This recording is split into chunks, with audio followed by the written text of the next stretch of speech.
You're scrolling through Zillow at midnight. Again, you've been doing this for 3 years now. Same ritual, same crushing disappointment. You filter by your city, you set your price range to what you can actually afford, and you watch the results disappear like sand through your fingers. 7 listings. All of them need $50,000 of work. All of them in neighborhoods where your car insurance doubles. You close the app. You tell yourself maybe next year.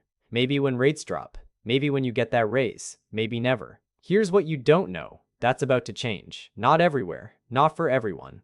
But for 20 cities across America, the math is finally shifting back in your direction. For the first time since 2022, buying a home won't require a miracle, a trust fund, or a willingness to live 2 hours from your job. My name is Alex, and I've spent the last 4 years tracking housing data like it's a blood sport, watching affordability metrics crater while everyone kept saying the market would correct itself any day now. It didn't. Until now.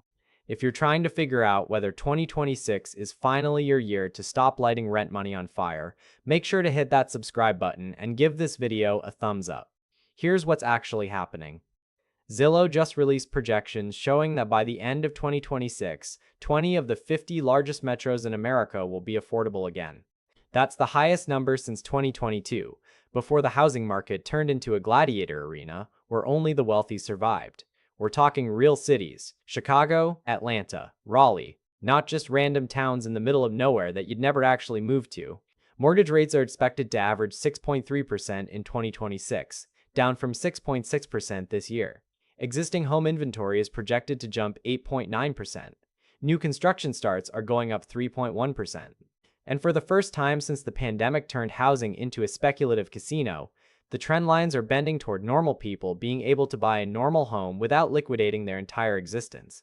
But here's the thing, nobody's telling you about this good news. It's not actually good news, it's just less catastrophically bad news. And understanding that distinction is the difference between making a smart decision in 2026 and falling into a trap that looks like opportunity but functions like quicksand. Let me paint you a picture of how broken things got. October 2023. That was the bottom.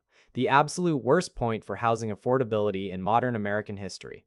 Out of the 50 largest metro areas in the country, only 7 were affordable. 7. That means in 43 major cities, the median household couldn't buy the median-priced home without spending more than 30% of their income on housing. That's the definition Zillow uses for affordable, by the way. Not 28% like some older standards. 30%. A full third of your gross income going to your mortgage, property taxes, insurance, and maintenance before you've paid for food, transportation, healthcare, or literally anything else that keeps you alive. At the peak of the insanity, the national average was 32.6%. You were spending a third of your income on housing and still considered lucky if you could even get into the game. That's not a housing market. That's a hostage situation. So when Zillow says we're going from 7 affordable metros to 20, yeah, that's technically improvement. Going from drowning in 12 feet of water to drowning in 8 feet of water is improvement. You're still drowning. But at least now you can see the surface. And for millions of Americans who've been priced out since 2020, even seeing the surface feels like a miracle. The question is whether you can actually reach it and whether it's worth the cost of trying. Now we get to the part that actually matters. Everything before this was just context. The real story is in the math. And the math is more complicated than the headlines want you to believe. Let's start with mortgage rates. They're projected to average 6.3% in 2026, down from 6.6% in 2025. That sounds boring. 0.3 of a percentage point. Who cares, right? Here's who cares. On a $400,000 loan, which is roughly what you'd need for a median-priced home in most of these markets, dropping from 6.6 to 6.3% saves you about $80 a month. That's $960 a year. Over the life of a 30-year mortgage, that's $28,800. You just saved the price of a decent car by timing the market right. That's not nothing. But here's what it's also not. It's not a return to normal. A 6.3% mortgage rate is still double the 3.1% rates that were standard in 2020 and 2021. If you bought a house in 2020 at 3%, your monthly payment on that same $400,000 loan is about $1,690. At 6.3%, it's $2,470. That's $760 more every single month. $9,360 more every year. $280,800 more over 30 years for the exact same house. That's not a mortgage. That's a second mortgage on top of your mortgage. So when someone tells you rates are improving, they're technically correct. But they're improving from historically catastrophic to merely terrible. Now let's talk inventory, because this is where things get interesting. Existing home inventory is projected to increase 8.9% in 2026. That's the biggest jump we've seen in years. More houses on the market means more choices for buyers. It means sellers have to compete instead of just posting a listing and watching bidding wars erupt like financial thunderdomes. It shifts power from sellers to buyers, which is the first time that's happened since the pandemic turned everyone with a house into a miniature real estate tycoon. But here's the catch. 8.9% sounds like a lot until you remember we're starting from the lowest inventory levels in decades. We're not going from normal to abundant. We're going from famine to slightly less severe famine. If you're in a metro where 100 homes were on the market last year, now there's 108 or 9. Better? Yes. Life-changing? Not even close. You're still fighting for scraps. You're just fighting against fewer people. And then there's new construction. Starts are projected to grow 3.1% in 2026. Again, technically positive. But 3% growth on a baseline that was already suppressed for years doesn't solve the fundamental problem. We've been underbuilding housing in America for more than a decade. We need millions of new units to catch up to demand. A 3% bump is like trying to fill a swimming pool with a garden hose. Sure, water's going in, but you're going to be standing there for a very long time before anyone's swimming. Here's where the psychology gets messy. Because all of these numbers point in the right direction. Rates down, inventory up, construction up, affordability improving. Your brain sees those trends and thinks this is it. This is my window. If I don't jump now, I'll miss it and be priced out forever. That fear of missing out is real. It's powerful. And it's exactly the emotional trap that gets people to make decisions that wreck their financial lives for decades. Let me show you what affordable actually means in 2026, because I need you to understand the reality before you start thinking this is some kind of golden opportunity. Affordable, by Zillow's definition, means spending 30% or less of your gross income on housing. Gross income, not take home, not after taxes and healthcare and retirement contributions. Your gross number. The big one that makes you feel richer than you actually are. So if you're making $100,000 a year, which sounds pretty good until you realize that's about what a household needs to live comfortably in most major cities now, 30% of that is $30,000. That's $2,500 a month for your mortgage payment, not your total housing cost. Your mortgage payment, property taxes, insurance, maintenance, repairs, HOA fees if you're unlucky enough to have them, all of that comes on top. So realistically, you're spending closer to $3,000 a month on housing. On a $100,000 salary, that's $36,000 a year. Before you bought groceries, paid for gas, covered childcare, or done literally anything else. This is what passes for affordable now.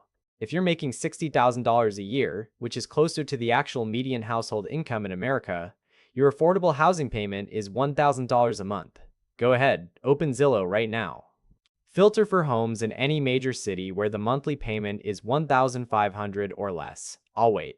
Oh, you found 3 listings? All of them condemned? All of them next to a highway? Congratulations. You've just discovered that affordable is a relative term, and right now it's relative to a market that's been so broken for so long that anything short of complete financial devastation feels like progress. But here's where it gets complicated. Because even though affordable is relative, and even though the numbers are still brutal by historical standards, this might actually be the best window you're going to get. Not because 2026 is good, but because 2027 might be worse. Housing markets don't move in straight lines. They're driven by interest rates, which are driven by inflation, which is driven by employment, which is driven by about 40 different economic factors that nobody fully understands or can predict. If inflation spikes again, the Fed raises rates again, and mortgage rates go back to 7% or higher. If inventory floods the market too fast, prices might drop, but lending standards tighten and suddenly you can't qualify for a loan. If new construction ramps up slower than expected, inventory stays tight and prices keep climbing. There are a dozen scenarios where this brief moment of slightly less awful affordability closes before you can take advantage of it. That's the trap. Acting out of fear of missing out is dangerous, but so is waiting for perfect conditions that might never arrive. You're trying to time a market that's fundamentally unpredictable using information that's already outdated by the time you read it. It's like trying to catch a falling knife. You might get the timing right, or you might just end up bleeding. If you've made it this far, you're already ahead of 90% of people who just read headlines and make life-changing financial decisions based on vibes.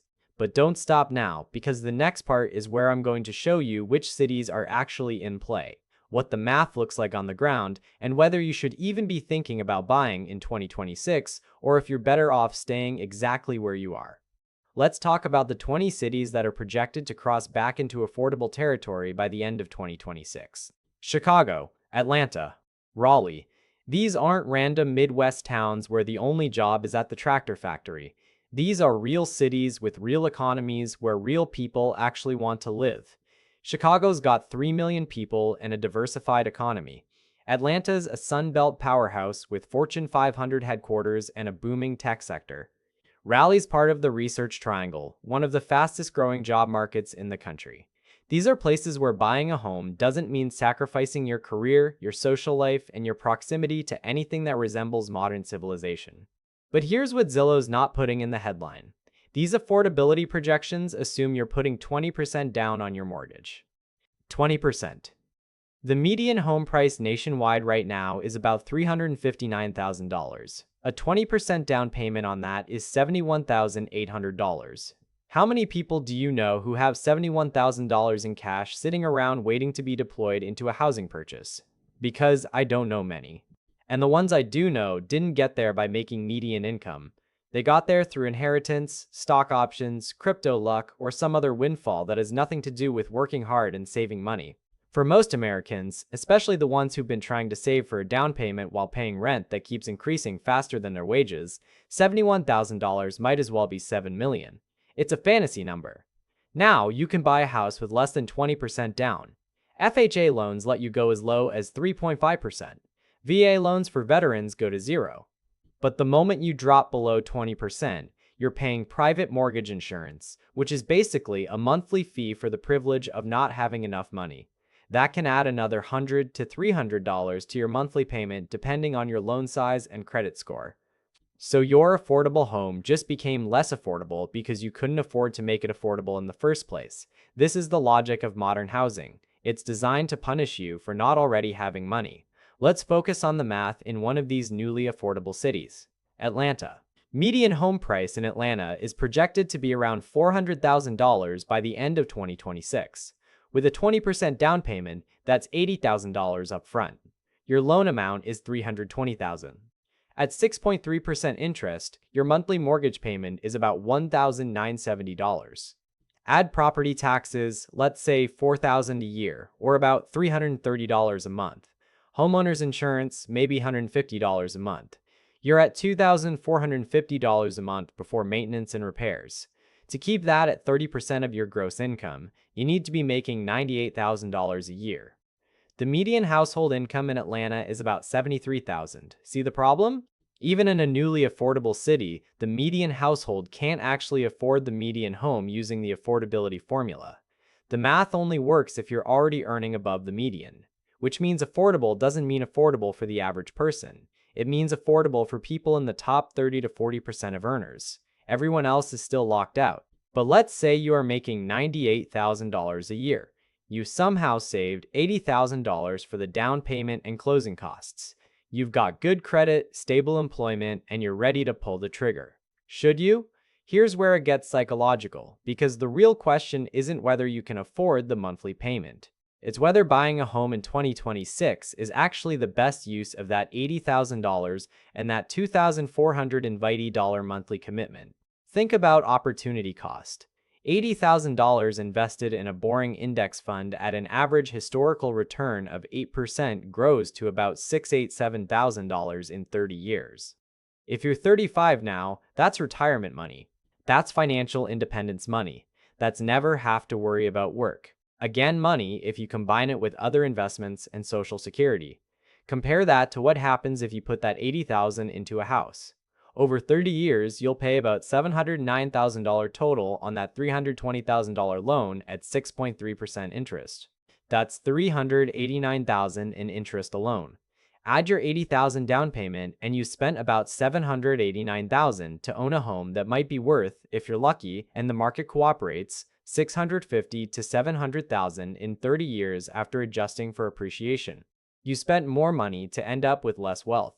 The only reason it makes sense is if housing prices skyrocket faster than historical averages, or if you would have blown that 80,000 on a truck and a boat instead of investing it. For most people, option B is more likely than option A. Now, I know what you're thinking, but Alex, I have to live somewhere. I'm paying rent anyway. Buying a house means I'm building equity instead of making my landlord rich. And you're not entirely mistaken. That logic works when you're comparing a mortgage payment to a rent payment that's roughly the same. If you're paying $2,450 in rent and you can pay $2,450 for a mortgage, then yeah, buying probably makes sense assuming you're planning to stay in that city for at least 5 to 7 years. But if your rent is $1,600 and you'd be paying $2,450 for a mortgage, you're not building equity. You're spending an extra $800 a month, which is $10,200 a year, which is about $36,000 over 30 years even without factoring in investment returns. That's not building wealth, that's destroying it. Slowly. With a smile on your face because you get to say you're a homeowner. Here's the framework you actually need to evaluate whether buying in one of these newly affordable cities makes sense for you. First, run the rent versus buy calculation honestly, not with the numbers you wish you had, with the real numbers. What's your actual rent right now? What would your actual mortgage payment be, including taxes, insurance, and maintenance? If the mortgage is more than 20% higher than your rent, you need a really compelling reason to buy beyond "I'm tired of renting." Second, stress test your down payment. If using that money for a house means you'll have less than 6 months of expenses left in savings, you're not ready. Homeownership is expensive in ways you can't predict. Roofs leak, furnaces die, foundations crack. If you drain your emergency fund to buy a house, you're one major repair away from credit card debt or a second mortgage. Third, get brutally honest about your timeline. If there's any chance you might move in the next 5 years for a job, a relationship, family reasons, whatever, don't buy. The transaction costs of buying and selling a home eat up about 8 to 10% of the home's value. On a $400,000 house, that's $40,000. You won't even start building real equity until year 5 or 6. If you sell before that, you lose money, period. And fourth, this is the one nobody wants to hear. You need to ask yourself if you even want to be a homeowner. Not in theory, in practice. Are you ready to spend your weekends mowing lawns, fixing leaky faucets, dealing with HOA drama, and managing contractors? Because that's what homeownership is. It's not just unlocking the door to your forever home and living happily ever after. It's work. Constant, low-level, never-ending work. For some people, that's a source of pride and satisfaction. For others, it's a drain on time, energy, and mental bandwidth that makes their lives measurably worse. If you're in the second group, renting might actually be the better financial and emotional decision even if the math says you can afford to buy. Now let me tie all of this together, because when you see how these pieces connect, everything changes. 2026 isn't a return to normal. It's not the housing market healing. It's a brief pause in a long-term affordability crisis that's been building for decades. What we're seeing is a temporary alignment of slightly lower interest rates, slightly higher inventory, and slightly more construction activity that makes home ownership accessible to a slightly larger group of people than it was 2 years ago. That's not a trend, that's noise. The underlying structural problems haven't changed. We're still underbuilding housing relative to population growth. We're still treating homes as investment vehicles instead of places to live. We're still running a financial system where wages grow at 2% a year and housing costs grow at 6%. The math doesn't work long term. It never has. It never will. Unless something fundamental changes about how we build, zone, finance, and think about housing, this brief moment of improved affordability will disappear just as quickly as it arrived. But that doesn't mean you shouldn't act. It means you need to act strategically, not emotionally. If you're in one of those 20 metros, if you've got the down payment saved, if your income supports the monthly payment without stretching you thin, if you're planning to stay put for 7 to 10 years, and if you actually want to be a homeowner beyond just checking a box on your life achievement list, then 2026 might be your window. Not because it's a great time to buy, but because it's the least terrible time to buy that we've seen in years and might see for years to come. That's the sad reality of American housing right now.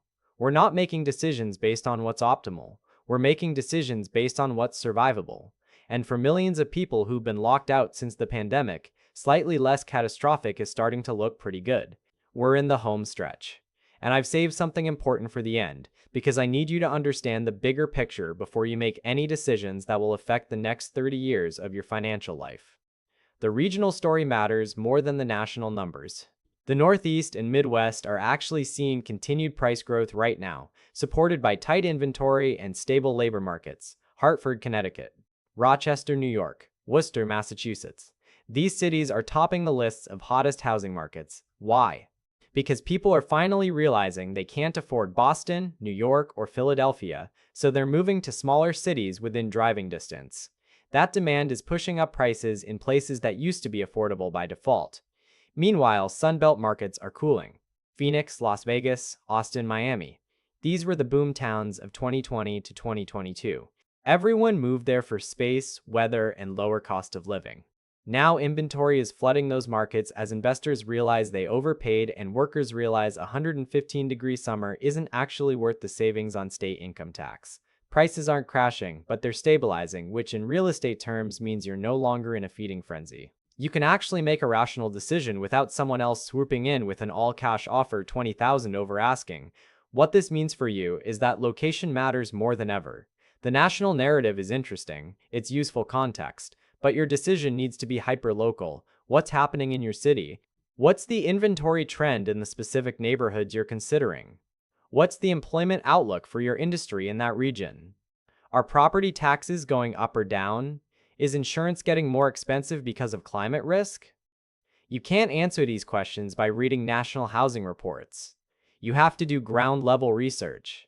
Talk to local real estate agents. Look at actual listings and how long they're sitting on the market. Drive through neighborhoods at different times of day. Boring, tedious work. But it's the only way to make a decision based on reality instead of hopium. Here's the harsh truth that nobody in the real estate industry wants you to hear. For a lot of people, renting is still the better option in 2026. Not because renting is great. It's not. Your landlord can raise your rent, refuse to fix things, or sell the property and kick you out. You're building zero equity. You're subject to someone else's whims. All of that is true. But homeownership at current prices and current rates is a wealth-destroying machine for anyone who doesn't have the income cushion, the down payment, and the long-time horizon to absorb the costs and risks. If you're stretching to afford the monthly payment, you're not building wealth. You're cosplaying as wealthy while drowning financially. That's worse than renting. At least when you rent, you know you're renting. You're not deluding yourself into thinking you're making a smart investment when you're actually just overpaying for shelter. The real opportunity in 2026 isn't about rushing to buy a house because Zillow said 20 cities are affordable. It's about recognizing where you actually are financially and making the decision that aligns with that reality. If you're ready, pull the trigger. If you're not, keep renting, keep saving, and don't let anyone shame you into thinking you're failing at life because you don't own property. Home ownership is one path to financial stability. It's not the only path. And for millions of Americans right now, it's not even the best path. The best path is the one where you're not house poor, stressed, and one broken water heater away from financial catastrophe. So here's what I want you to do. If you're in one of those 20 metros and you're seriously considering buying in 2026, make a spreadsheet, not a mental calculation. An actual spreadsheet. Line 1, your current rent. Line 2, your projected mortgage payment including taxes, insurance, and maintenance. Line 3, the difference times 12. That's your annual cost increase. Line 4, your down payment. Line 5, your remaining savings after the down payment. Line 6, how many months of expenses that represents. If line 6 is less than 6, stop, you're not ready. If line 3 is more than 20% higher than line 1, stop. You're overpaying. If both numbers look good, move to phase 2. Calculate your opportunity cost. What would that down payment be worth in 30 years if you invested it instead? Compare that to your projected home equity in 30 years. If the investment wins by more than 30%, you need to seriously question whether buying is the right move. This isn't sexy, it's not fun, it doesn't feel like the American dream. But the American dream isn't what it used to be. It's been repackaged, financialized, and sold back to you at a markup you can't afford. The new dream is making decisions based on mythology. It's recognizing that the system is rigged and choosing to play a different game instead of bankrupting yourself trying to win at someone else's rigged casino. Your future self, the one 10 years from now who either owns a home comfortably or rents affordably with a massive investment portfolio, is counting on you to get this right, not to rush, not to panic, not to follow what everyone else is doing just because they're doing it, but to look at your actual numbers, your actual situation, and make the actual best decision for your actual life. And hey, what financial topic is keeping you up at night right now? Housing, inflation, retirement planning, taxes, something else entirely? Drop it in the comments. That's what this channel is for. Breaking down the money topics that everyone talks about but nobody explains properly. You're not scrolling through Zillow at midnight anymore, wondering if you'll ever afford a home. You've got the framework, you've got the numbers, you've got the cold, hard truth about what affordable actually means in 2026. Now you've got a decision to make. Make it with your eyes open.